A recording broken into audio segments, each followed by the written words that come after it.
وَإِذَا سَأَلَكَ عِبَادِي عَنِّي فَإِنِّي قریب، اے محبوب جب تم سے میرے بندے مجھے پوچھیں تو میں نزدیک ہوں۔ اللہ اکبر۔ اکثر لوگوں کے ذہن میں یہ ایک غلط فہمی ہے، اور وہ یہ کہ اللہ وحدہ لا شریک دور ہے۔ جب پوچھا جاتا ہے نا جی اللہ کہاں ہے، تو ایک عمومی جواب جو آتا ہے وہ آسمانوں کے اوپر، آسمانوں کے اوپر ہے، ساتویں آسمان سے اوپر اللہ ہوتا ہے۔ قرآن کچھ اور بیان کر رہا ہے۔ قرآن کہتا ہے وَإِذَا سَأَلَكَ عِبَادِي عَنِّي، جب میرے بندے تجھ سے سوال کریں ہمارا رب کہاں ہے، فَإِنِّي قریب، میں تو قریب ہوں۔ ہاں جی، اچھا یہی بات آگے سورہ قاف کے اندر نحن اقرب الیہ من حبل الورید، اللہ تو تیری شاہ رگ سے بھی زیادہ قریب ہے۔ تو یہ تصور تو گیا کہ اللہ دور ہے۔ ہم جب یا رسول اللہ کہیں نا تو معترض جواب دیتا ہے، کہتے ہیں جی یہ دیکھیں جی یہ یا کر کے پکارتے ہیں، یہ دور سے پکارتے ہیں، تو دور سے سننا تو اللہ کی صفت ہے۔ پڑھی لکھی بات کرو یار، قرآن حدیث کی بات کرو۔ قرآن کہتا ہے میں تو تیری شاہ رگ سے قریب ہوں اور تو دور کہہ رہے، بڑی عجیب بات ہے۔ حضرت دلیل دیکھیں نا، یہ قرآن ہے نا، میں نے اپنی رائے تو نہیں بتائی نا آپ کو۔ اللہ کہتا ہے میں قریب ہوں۔ کیا جو دور شخص ہوتا ہے وہ دل کی بات سن سکتا ہے؟ ان اللہ علیم بذات الصدور، اللہ تو تیرے دل میں اٹھنے والے خیال سے بھی واقف ہے۔ جس دن ہم قرآن و حدیث پر جمع ہو گئے نا جی، متفق ہو گئے، اس دن حضرت سب جھگڑے ختم ہو جائیں گے۔ ہمیں مار کس نے دیا؟ پہلے نمبر پر جہالت نے ہمیں مار دیا، دوسرے نمبر پر پارٹی بازی مار گئی، دھڑے بازی مار گئی۔ ہم جانتے ہیں کہ یہ بات قرآن و حدیث سے ثابت ہے، لیکن دھڑے بازی ہمیں مجبور کرتی ہے، پاپی پیٹ ہمیں مجبور کرتا ہے نہیں اس بات کو ایسے نہیں ماننا۔ اس چیز نے ہمیں برباد کر دیا۔ جب اللہ کے حبیب سے یہ سوال کیا گیا ہمارا رب کہاں ہے، تو فرمایا محبوب آپ جواب دیں میں قریب ہوں۔ اجیب دعوت الداعی اذا دعان، میں دعا قبول کرتا ہوں پکارنے والے کی جب وہ مجھ سے دعا کرتا ہے۔ سادہ لفظوں میں جب بھی میرا کوئی بندہ مجھے پکارتا ہے میں قریب ہوں، میں اس کی سنتا ہوں۔ ابھی میں نے بخاری شریف مسلم شریف کی حدیث پاک کھلی ہوئی تھی۔ یہ ٹیکنالوجی بھی عجیب ہے، کبھی کھل جاتی ہے کبھی بند ہو جاتی ہے۔ میں مسلم شریف بخاری شریف کی بھی حدیثیں پڑھ رہا تھا بیٹھا ہوا۔ دعا کی قبولیت کے اوقات میں سے فرض نماز کے بعد کا وقت بھی ایک ہے۔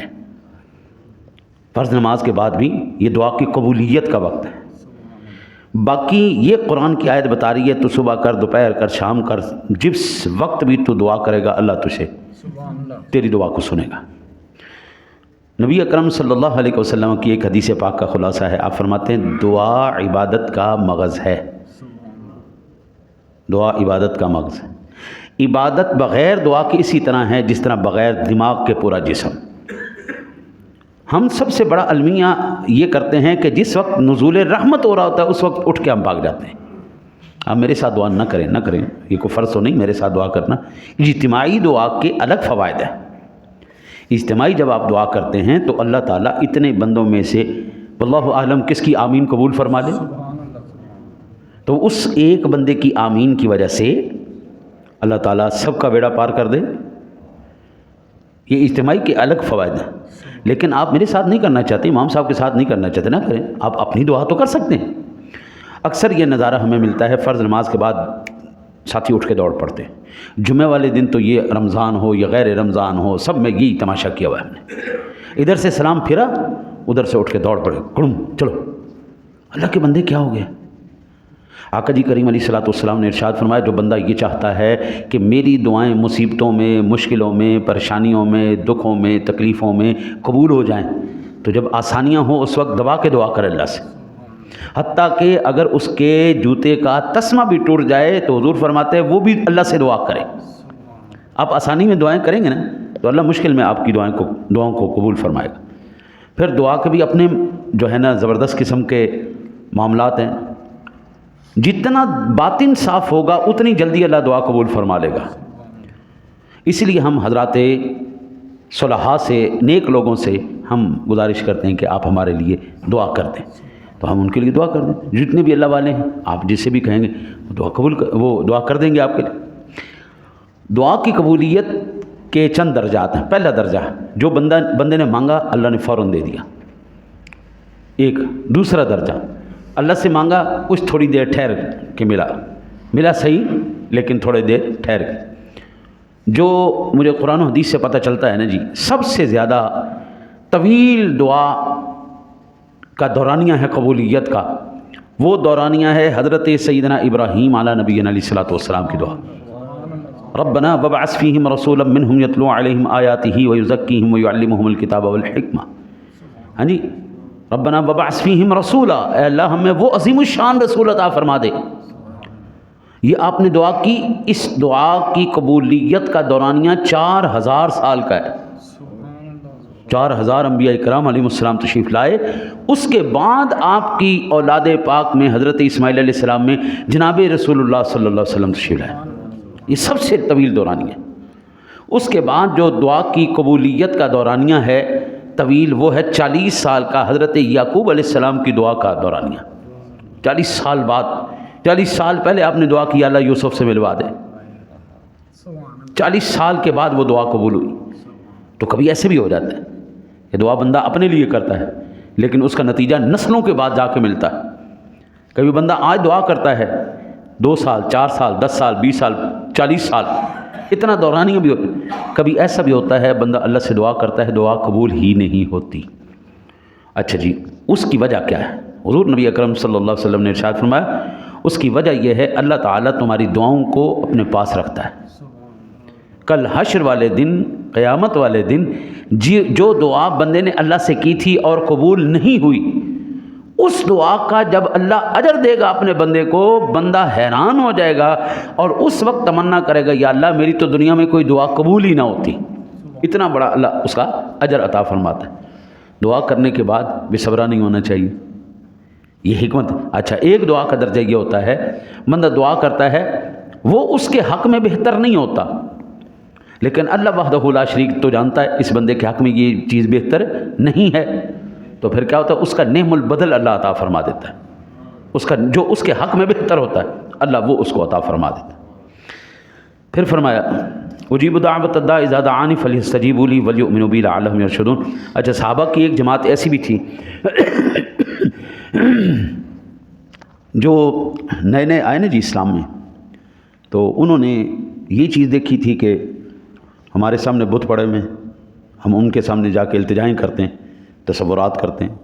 بت پرست تھے سارے, مشرک سے مسلمان ہوئے. تو اب جب صحابہ لے کے آئے ایمان, توحید ان کے دلوں میں بسی, تو حضور سے کہنے لگے یا رسول اللہ, جس رب کی ہم عبادت کرتے ہیں دن رات, جس کو سجدے کرتے ہیں, یا رسول اللہ کیا اس کو ہم دیکھ نہیں سکتے؟ ہم اس کو دیکھیں, کوئی ایسی علامت ہو جس علامت کی وجہ سے ہم اس کو پہچانیں. تو حضور نبی اکرم صلی اللہ علیہ وسلم نے فرمایا اللہ کے بندے اس کی کوئی صورت نہیں ہے. اللہ کے بندو اس کی صورت کوئی نہیں, تم جب بھی جہاں بھی جیسے بھی پکارو گے وہ تمہاری پکار کو سنے گا. بخاری شریف کے اندر ایک بڑا خوبصورت واقعہ ہے, بڑا طویل واقعہ ہے, میں مختصر سا آپ کو عرض کر دوں. وہ 3 دوست جا رہے تھے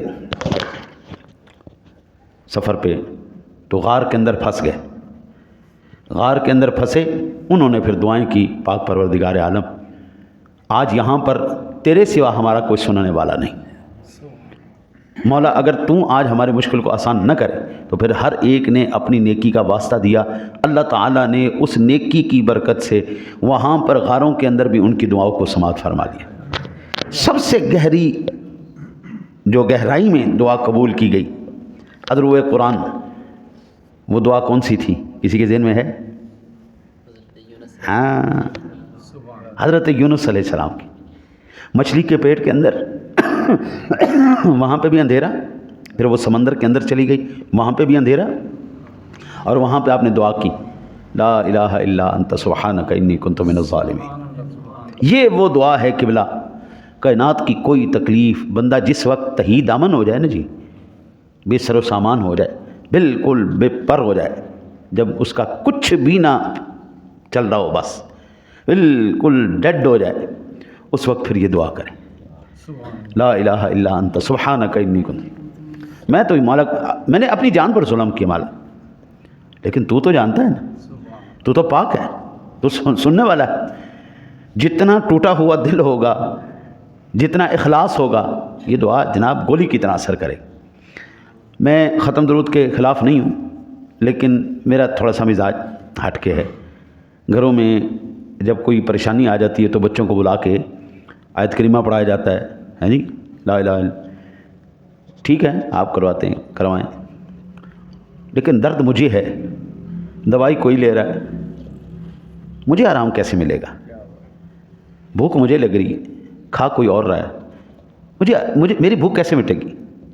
بندہ کہے یار بڑے عجیب بات ہو یار، بڑے عجیب لوگ، ہم نے اتنا کھانا اس بندے کو کھلا دیا، تیری ابھی تک بھوک ہی نہیں ختم ہوئی.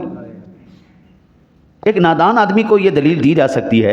ایک دانا آدمی کہے گا بھائی تو مہربانی کر اس کو 10 روٹیاں نہ کھلا، اس کو ایک ہی کھلا دے.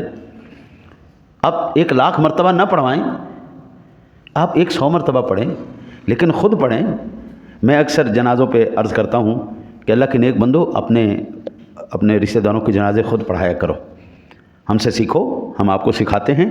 اپنے رشتہ داروں کے جنازے خود، بالخصوص ماں باپ میں سے جو فوت ہو جائے، اولاد ہو، اولاد کو چاہیے کہ وہ اپنے ماں باپ کا جنازہ پڑھائے. اس بچے کو میں نے، یہ میرا بڑا بیٹا ہے، اس کو میں نے خود جنازہ سکھایا. سکھانے کے بعد اس کو کہا پتر جس دن میرے جنازہ نکلے نہیں، جنازہ تو نے پڑھانا ہے. میں نے خود سکھایا اس کو. اچھا اس کا فائدہ کیا ہوگا؟ یہ میرا بیٹا ہے، میرے مرنے کا سب سے زیادہ دکھ کس کو ہوگا؟ اس کو یہ ہوگا. سارے کہیں گے ٹھیک ہے یہ بندہ اچھا سی، کچھ کہیں گے برا آدمی سی لے گئے مگروں، لیکن اس کو تو درد ہے نا، میں اچھا ہوں یا برا ہوں، یہ تو میری اولاد ہے. اس کی آنکھ سے تو آنسو آئے گا، اس کا تو جسم کانپے گا. جس دن میں اپنے باپ کے جنازے پہ کھڑا تھا، حضرت میں نے اس سے پہلے بھی جنازے پڑھائے تھے، اس کے بعد بھی پڑھائے ہیں، لیکن جو اس جنازے پر میری کیفیت تھی نا، یہ کیفیت تھی. ہم نے کئی سپارے منزل میں 6 سپارے سنائے ہیں، کبھی زبان لڑکھڑائی نہیں جی. لیکن جس وقت باپ کے جنازے میں کھڑے ہو کے ہم کہہ رہے تھے نا اللہم اغفر لحینا، یہ الفاظ ٹھیک سے ادا نہیں ہو رہے تھے یار، زبان کے اوپر لرزہ اتنا تھا. وہ آنسو ایسے نکلے جا رہے ہیں، جسم پہ لرزہ طاری ہے جناب.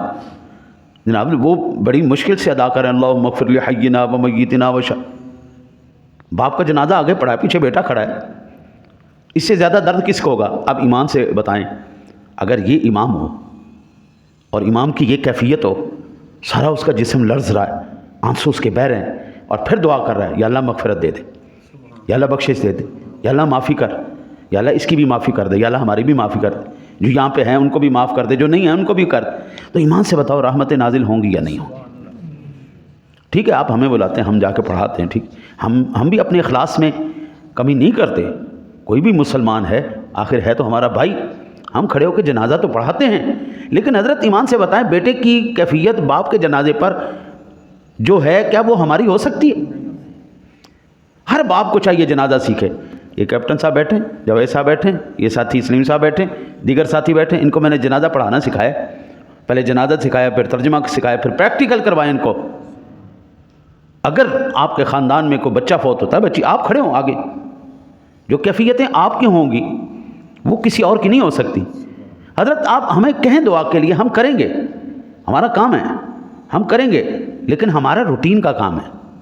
لیکن جب آپ کو درد ہوگا آپ دعا کریں گے، آپ کا رشتہ دار آگے ہوگا جب آپ جنازہ پڑھائیں گے. پھر جب کیفیتیں آپ کی ہوں گی آپ کے آنسو بہیں گے. حضرت قبلہ یہ یاد رکھیے جہنم کتنی سخت ہے. ساری کائنات کے پانی اکٹھے کر دیے جائیں، جہنم میں پھینک دیے جائیں، ایک قطرہ فرق نہیں پڑے گا اس کو، وہ اسی طرح بھڑکتی رہے گی. لیکن خوف خدا میں صرف 2 بوندیں یہاں سے گر جائیں، وہ 2 بوندیں جہنم کو ٹھنڈا کر دیتی. پوری کائنات کے سمندر ٹھنڈا نہیں کر سکتے.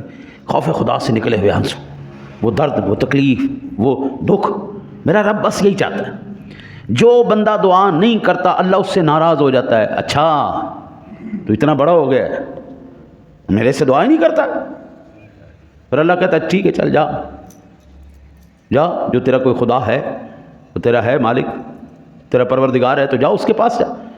پھر بندے مصیبت میں پھنسے ہوئے ہوتے ہیں، یا اللہ معاف کر دے، یا اللہ معاف کر دے. پھر اللہ نہیں سنتا. حضرت آسانی ہو مشکل ہو، آپ ہمارے ساتھ دعا نہیں کرتے نہ کریں، خود تو ہاتھ اٹھا سکتے ہیں. اور اللہ سے مانگ سکتے ہیں.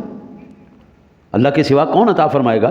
اگر وہی ذات ناراض ہو گئی پھر بڑے بڑے بڑے میاں صاحب رحمۃ اللہ تعالی علیہ فرماتے ہیں عدل کریں تا تھر تھر کمبن اچیاں شانہ والے فضل کریں تا بخشے جاون میں بھر کے منہ کھا لے. حضرت ہم نے تو اسی سے بخشش مانگنی، ہم نے تو اسی سے سوال کرنا ہے. میں نے اپنی ہر دعا میں رب سونے کی بارگاہ میں کوئی بھی ہے مجھے پین چاہیے، میں پہلے دعا کرتا ہوں یا اللہ مجھے پین چاہیے، پین عطا فرما دے. پھر جیب سے پیسے نکالتا ہوں، جا منڈا پین لے کے آ. میں نے اس سے دعا کی. مجھے فائدہ اس کا ہوتا ہے جب میرے اوپر کوئی پریشانی آ جائے پھر میں دعا کرتا ہوں یا اللہ یہ مشکل آ گئی، ایسا لگتا ہے کہ یہ طوفان جو اٹھا ہے یہ میرے پرخچے اڑا دے گا، لیکن اس دعا کا اثر یہ ہوتا ہے میرا مالک ٹھنڈے ہوا کے جھونکی کی طرح پاس سے گزار دیتا ہے. جو بھی جوتا بھی ٹوٹ گیا، جوتے کا تسمہ ٹوٹ گیا، پہلے دعا کر یا اللہ مجھے جوتا عطا فرما دے، میں محتاج ہوں، تو مالک. مولا کریم میں فقیر، تو سخی، تو جواد، کرم عطا فرما. پھر جیب سے پیسہ نکالو، جا کے چیز لے آؤ. حضرت پھر آپ دیکھیے گا اللہ تعالیٰ کتنی برکت عطا فرماتے. فرمایا فَلْيَسْتَجِيبُوا لِي وَلْيُؤْمِنُوا بِي، تو انہیں چاہیے کہ میرا حکم مانیں، وَلْيُؤْمِنُوا بِي، اور مجھ پر ایمان لائیں، لَعَلَّهُمْ يَرْشُدُونَ، کہ کہیں راہ پائیں. حضرت جو اللہ کا شکر ادا کرتا ہے اللہ تعالیٰ اس کے بارے نیارے کر دیتا ہے. جو بندہ نہیں شکر ادا کرتا میرے رب کا کیا جانا ہے. ہزاروں نہیں کافر جو رب کو مانتے ہی نہیں، رب دے نہیں رہا ان کو، وہ الگ بات ہے. کوئی نافرمان ہو کے، کوئی بے ایمان ہو کے کھاتا ہے، کوئی فرما بردار ہو کے ہاں جی رب کی رضا لے کے کھاتا ہے. فیصلہ تو رب سونے نہیں کرنا ہے نا. دعا کرتے ہیں اللہ تعالیٰ آپ کو مجھے عمل کی توفیق عطا فرمائے. اللہم صلی علی